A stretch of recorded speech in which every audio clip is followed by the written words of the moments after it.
안녕하세요. 이번 강의에서는 유니티 재사용 스크롤 뷰와 안드로이드 앱 개발에 대한 내용을 다룰 예정입니다. 이번 강의에서는 유니티를 활용해서 효율적인 스크롤 뷰를 구현을 해보고요. 안드로이드 플랫폼에서 동작하는 앱을 개발하는 데 필요한 기술들을 알아보도록 하겠습니다.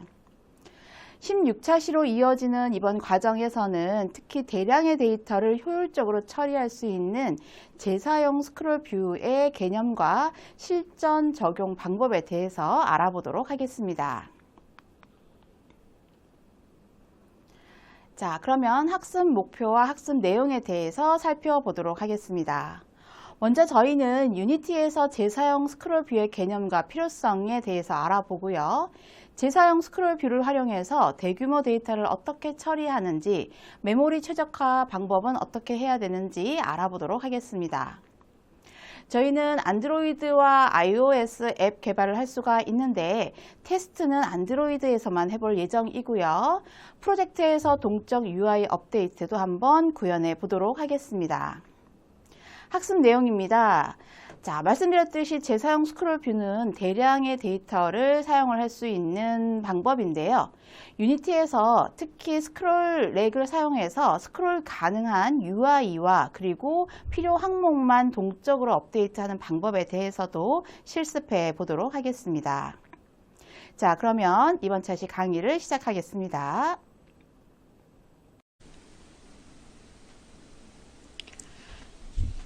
유니티를 활용하여 안드로이드 앱을 개발하는 과정을 소개해 드리도록 하겠습니다.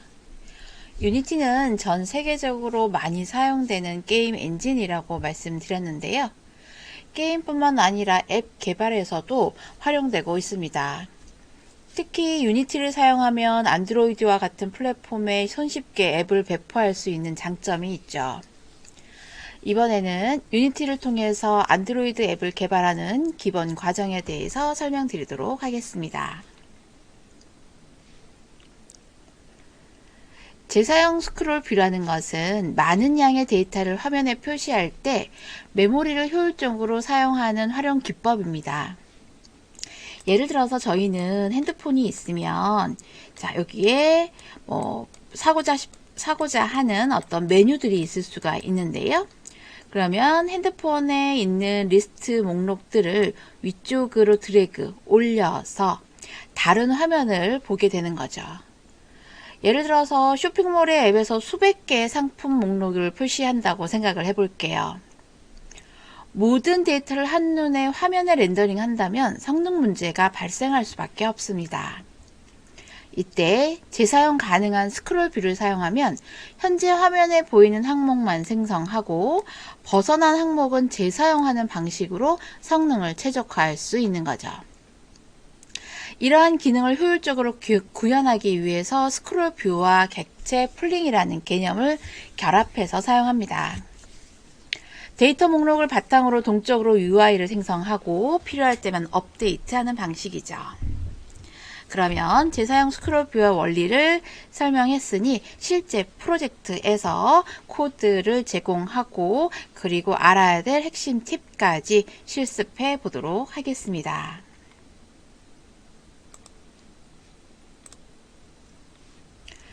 재사용 스크롤 뷰에 대해서 조금 더 자세하게 먼저 알아보도록 하겠습니다. 재사용 스크롤 뷰란 많은 데이터를 화면에 표시한다라고 말씀을 드렸는데요. 결국 어플리케이션과 같은 이런 목록들을 재사용하는 방법이라고 할 수 있겠습니다. 저희는 블루투스 연결을 위해서 내가 가지고 있는 블루투스의 이름과 커넥트 할 수도 있는 것이죠. 자, 요거는 메타플레이스 HTM 블루투스와 연결되는 어플리케이션을 예로 한번 들어서 설명을 좀 드려봤습니다. 자, 그러면 재사용하는 이러한 화면들은 모든 항목을 한 번에 생성하는 일반적인 스크롤 뷰를 만들게 되면 불필요하게 리소스를 낭비할 수 있습니다. 그러니 우리는 재사용 스크롤 뷰를 사용을 해서 스크롤하는 동작에 따라서 기본 항목을 재배치하거나 데이터를 변경하는 방식으로 효율적으로 활용 가능합니다. 이러한 방식은 성능을 크게 향상시키는데 매우 효과적인데요. 자, 그러면 이 사용의 주된 이유는 성능 최적화라고 할 수 있겠습니다. 자, 그러면 많은 데이터를 처리할 때 이러한 세 가지 중요 내용으로 사용하는 이유를 들 수 있을 건데요. 첫 번째는 메모리 전략입니다. 현재 보이는 화면만 생성하기 때문에 전체 메모리를 사용하는 사용량을 크게 줄일 수가 있는 것이죠. 두 번째는 성능 개선인데요. 필요하지 않은 항목들을 재활용하기 때문에 CPU의 부하를 줄이고 불필요한 메모리는 해제 작업을 최소화할 수가 있는 것입니다. 그러면 프레임 속도도 안정적으로 유지할 수가 있겠죠.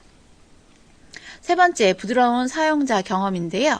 저희는 동적으로 움직이는 항목을 관리하고 스크롤의 속도가 굉장히 부드럽고 데이터가 많아도 빠르게 반응할 수 있다는 것입니다. 자, 그렇게 유니티에서 재사용 스크롤 뷰를 사용하면서 리소스 효율성과 사용자 경험들도 동시에 잡을 수 있는 효과적인 개발 방법인 거죠. 자, 그러면 재사용 스크롤 뷰의 역할에 대해서 알아보도록 하겠습니다. 첫 번째, 메모리 사용의 최적화라고 했는데요. 자, 같은 이야기입니다. 재사용 스크롤 뷰는 화면에 보이는 항목만 생성하고 그리고 불필요한 메모리 사용을 방지한다. 즉, 수만 개의 리스트 데이터도 필요한 부분만 로드하자. 그리고 오브젝트 풀링이라는 기술을 적용해서 생성된 객체를 재사용해서 메모리의 낭비를 막습니다. 자, 대규모 데이터가 처리가 가능합니다. 저희는 재사용 스크롤 뷰는 결국은 긴 리스트에 적합한 관리 방법인데요. 채팅의 앱의 기록들도 굉장히 많이 위쪽에 보면 보이죠. 쇼핑몰의 상품 리스트도 수백 개의 항목들이 표시될 것입니다. 이런 것들이 부드럽게 동작할 수 있는 것이고요. 그렇게 하다 보니 사용자 UI, UX에서 UX 개선에 크게 기여할 수가 있습니다. 부드러운 스크롤이 가능하겠죠. 화면에 보이는 스크롤을 위쪽으로 끊임없이 올려도 끊김없이 부드럽게 스크롤할 수 있는 방법을 제시할 수가 있는 것이고요. 그렇게 함으로써 화면에 보이는 데이터가 로드되는 반응 속도가 굉장히 빨라질 수가 있는 것입니다. 자, 그렇다면 다음 단계에서 실전 사례에 대한 부분도 알아보도록 하겠습니다. 실제 전자상거래 앱이나 소셜 미디어 앱에서 들 수가 있는데요. 상품 리스트를 스크롤해서 화면에 보이지 않는 상품은 새로 생성하지 않고 기존 UI를 재활용하고 소셜 같은 경우에는 무한으로 스크롤 기능을 할 때 그 데이터를 유지하면서도 새로운 데이터가 동적으로 추가할 수 있도록 합니다. 결국 여러분들이 쇼폼이나 여러가지 영상들을 보이는 리스트 화면들도 거의 재사용 스크롤 뷰라고 보실 수가 있겠습니다. 대신에 구현할 때 체크 포인트가 있습니다. 중요한 점이 몇 가지 있는데요. 첫 번째, 항목 위치의 계산입니다. 스크롤의 위치가 정확하지 않으면 어떤 데이터가 표시되어야 되는지 계산하는 것이 핵심인데요. 이 계산되는 부분이 잘못되면 화면의 데이터가 잘못 표시될 수가 있기 때문에 효율적인 데이터 관리 알고리즘을 사용하는 것이 좋겠습니다. 오브젝트 풀 관리입니다. 필요 이상의 객체가 풀에 쌓이지 않도록 적절히 제한하고 관리하는 것이 중요한데요. 객체를 너무 많이 생성하거나 풀 관리가 제대로 되지 않으면 오히려 메모리가 낭비되는 상황을 발생할 수도 있습니다. 그 다음 프레임 드롭 방지인데요. 스크롤 시 UI 업데이트가 너무 과도하게 발생되지 않도록 최적화해야 합니다. 그러기 위해서는 업데이트 주기를 설정하거나 한 번에 너무 많은 항목을 새로 그리지 않도록 제한할 수 있는 것이죠. 저희는 유니티의 프로파일링 도구 같은 걸 사용할 수는 있는데요. 저희는 지금 초급 단계라서 쉬운 부분만 스크롤할 수 있도록 위치 계산과 오브젝트 풀 관리 정도만 하면서 코드를 작성해 보도록 하겠습니다. 자, 그러면 유니티에서 저희가 구현하는 방법에 대해서 먼저 설명하고 실제 실습으로 넘어가도록 하겠습니다. 먼저 스크롤 영역 부분을 만들어야 되는데요. 스크롤 영역 부분은 유니티에서 스크롤이 가능한 기능의 컴포넌트를 넣을 수 있습니다. 데이터가 많아지면 자동으로 스크롤이 가능하도록 설정할 수가 있는 거고요. 컨텐트 영역에 항목을 배치하고 스크롤 가능한 구조로 만듭니다. 그리고 그 다음 템플릿을 생성을 하게 되는데요. 하나의 항목을 반복적으로 보여줄 수 있는 UI의 요소라고 생각하시면 되겠습니다. 즉, 재사용할 수 있도록 풀을 만든다라고 생각하시면 됩니다. 이 풀링 기능은 필요없는 항목을 삭제하지 않고 재활용할 수 있도록 도와주게 되는 것이죠. 그 다음 화면에 보이는 항목을 계산해야 합니다. 저희는 렉 트랜스폼이라는 위치 기반의 뷰포트로 지금 현재 보이는 항목들을 업데이트하는 스크립트를 작성할 예정이고요. 스크롤 동작 시 불필요한 객체 생성이나 파괴를 방지하면서 동적인 관리 부분을 관리해서 불필요한 작업은 최소화해 보도록 하겠습니다. 자, 그러면 재사용 스크롤의 작동 방법에 대해서, 작동 원리에 대해서 하나씩 살펴보도록 하겠습니다. 뷰포트는 사용자가 실제 보는 화면의 영역이라고 생각하시면 됩니다. 여러분이 핸드폰을 가지고 있으면 오른쪽에 나타나는 스크롤 부분을 얘기할 수가 있는 거고요. 사용자가 보는 항목 영역이 뷰포트라고 생각하시면 됩니다. 화면 밖의 항목들은 비활성화되거나 재사용하게 되고요. 컨텐트 부분은 모든 데이터가 포함되는 영역입니다. 이 영역의 크기는 스크롤을 해야 되는 데이터의 양에 따라서 자동으로 설정이 되고요.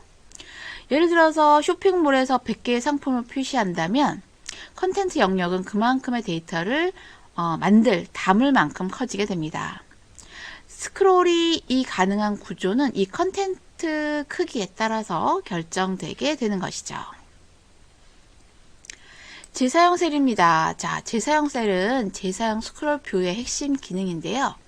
스크롤을 하면서 사라지는 셀은 삭제되는 것이 아니라 새로운 위치로 재배치되고 내용만 업데이트 되는 것입니다. 이 과정을 통해서 항목들은 새로 생성하지 않고 기존의 셀을 그대로 이용하고 결과적으로 더 많은 데이터를 처리하면서 성능 저하를 방지할 수 있는 것이죠. 마지막으로 중요한 부분은 스크립트 로직입니다. 스크롤이 진행될 때 현재 뷰포트에 대해 보이는 항목을 계산하고 뷰포트 밖에 있는 항목들은 비활성화하거나 재사용하게 되는 것이죠. 이 작업은 데이터와 UI를 동적으로 연결하기 때문에 정확한 계산이 좀 필요하다라고 말씀을 드렸습니다. 결국 저희는 스크롤의 영역 부분을 구성하고 재사용될 수 있는 아이템의 템플릿을 만들고 그리고 동작을 하기 위해서 스크롤 동작에 따른 스크립트를 작성하면 유니티에서 대규모 데이터를 처리할 수 있는 앱을 효율적이고 부드럽게 개발을 해 나갈 수가 있습니다. 자, 그러면 여러분들은 여기에 나와 있는 교환을 보시고 전반적인 강의 구성에 대해서 알아보도록 하겠습니다.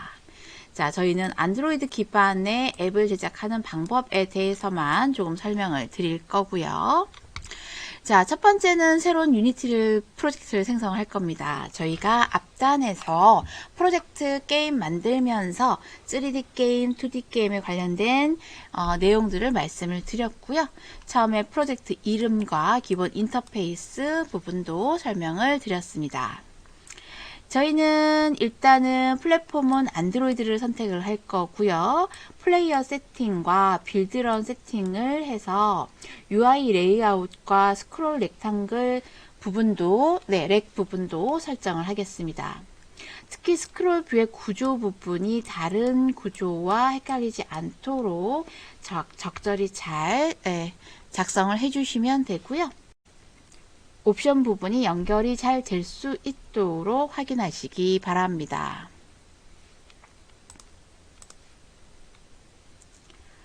자, 네 번째는 데이터 연결이나 사용자의 입력 처리인데요.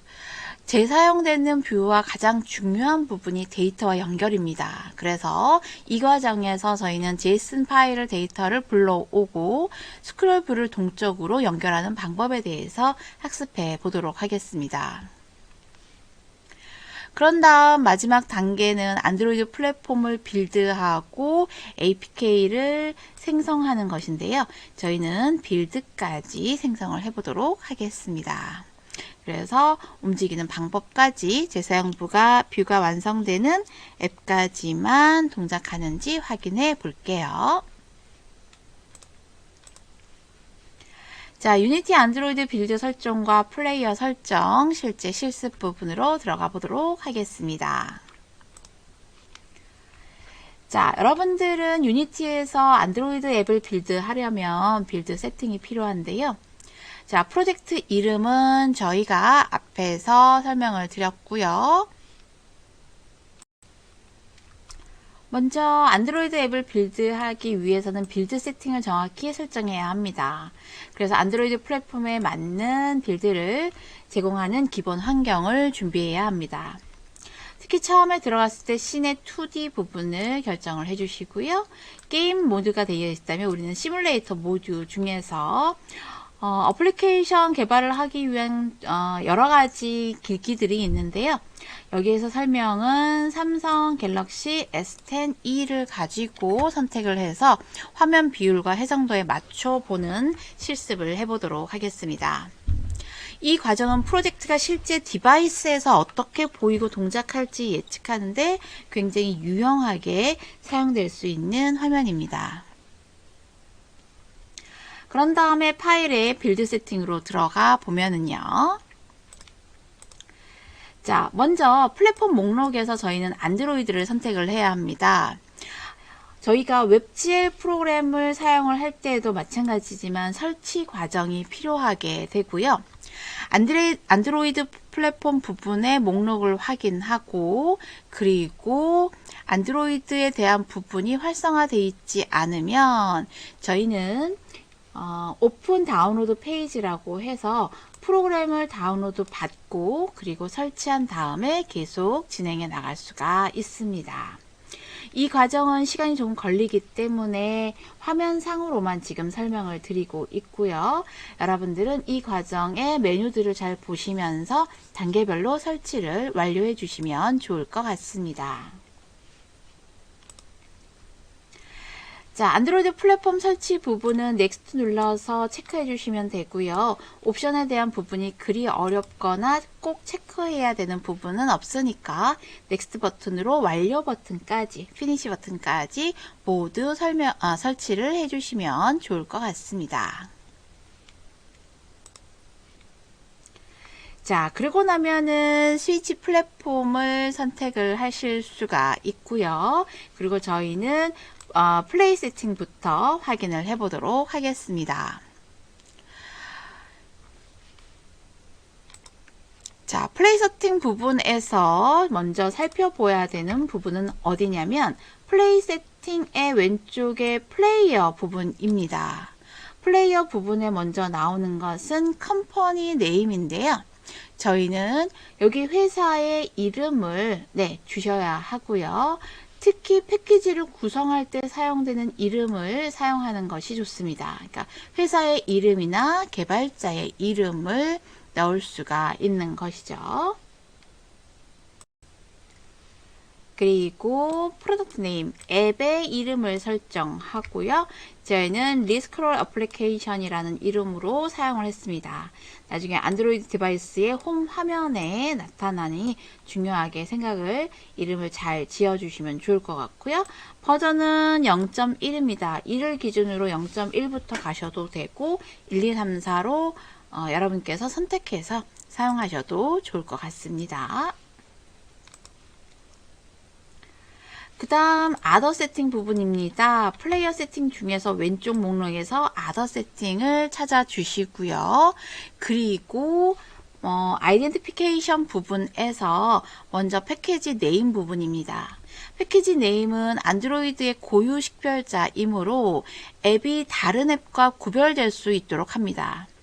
이 부분은 고유해야 하고 안드로이드 스토어에 업로드 될 때 필수로 요구되는 부분이기 때문입니다.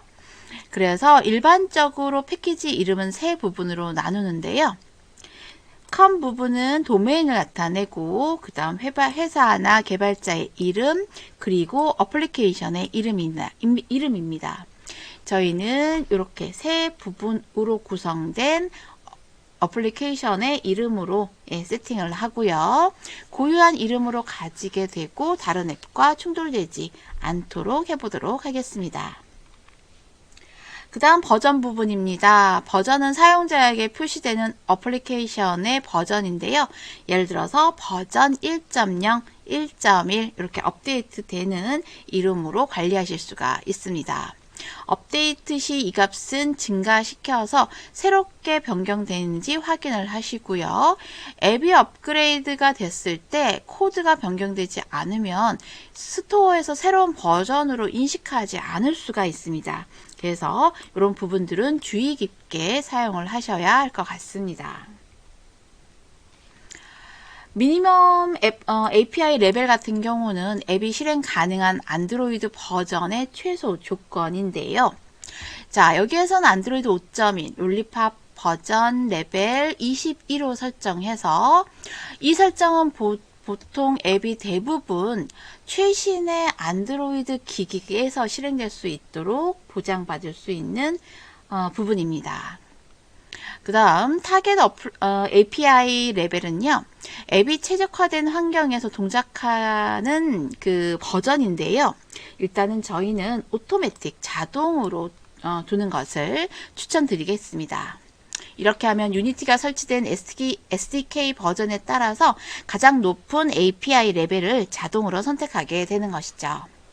자, 이렇게 설정을 마치게 되면 기본적인 환경 구성을 설정을 할 수가 있습니다. 그 다음 레졸루션 부분 설정입니다. 자, 유니티에서 레졸루션 앤 프레젠테이션 설정은 화면 방향을 제어하는 중요한 역할을 하게 되는데요. 이 부분은 사용자가 앱을 실행할 때 화면을 어떤 방향으로 표시할지에 대한 결정을 하게 됩니다. 저희가 핸드폰을 세로 모드도 쓰기도 하지만 가로 모드로 그죠? 게임을 볼 때 또는 게임을 할 때 사용하기도 하죠. 그렇기 때문에 오리엔테이션 부분 설정은 앱의 기본 방향을 지정한다라고 생각하시면 되고요. 저희 강의에서는 여기 보시면 포트레이트 세로 모드로 일단 적합하게 리스트화해서 사용하도록 하겠습니다. 이 설정은 스마트 앱에서 리스트나 텍스트 중심의 UI를 표시할 때 적합하다라고 할 수가 있습니다. 물론 랜드스케이프 레프트나 라이트 모드, 그러니까 좌측을 기준으로 하냐 우측을 기준으로 하냐에 따라서 방향을 선택할 수가 있는데요. 동영상 같은 플레이어 앱은 랜드스케이프가 적합하겠죠. 또는 채팅 앱이나 뉴스 앱 같은 것은 저희가 지금 하고 있는 포트레이트 모드가 훨씬 더 적합하다고 할 수가 있겠습니다.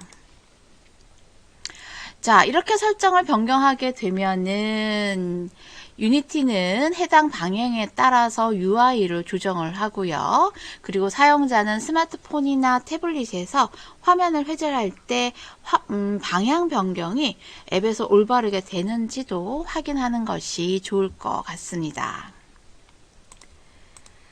자, 그리고 나면 이제 저희가 안드로이드의 빌드 설정과 플레이어 세팅이 완료되었습니다. 이 과정을 통해서 안드로이드 환경에서 실행될 준비를 마친 거고요. 빌드를 진행하기 위한 최종 준비가 되었다는 것을 알 수가 있겠습니다. 자, 그러면 저희는 여기에서 나중에 여기 빌드하는 부분은 확인하시면 되고요. 플레이어 세팅까지 하고 이 창은 닫으셔도 좋을 것 같습니다. 자, 저희는 여기까지 일단 준비하는 과정에 대해서 설명드리도록 하겠습니다.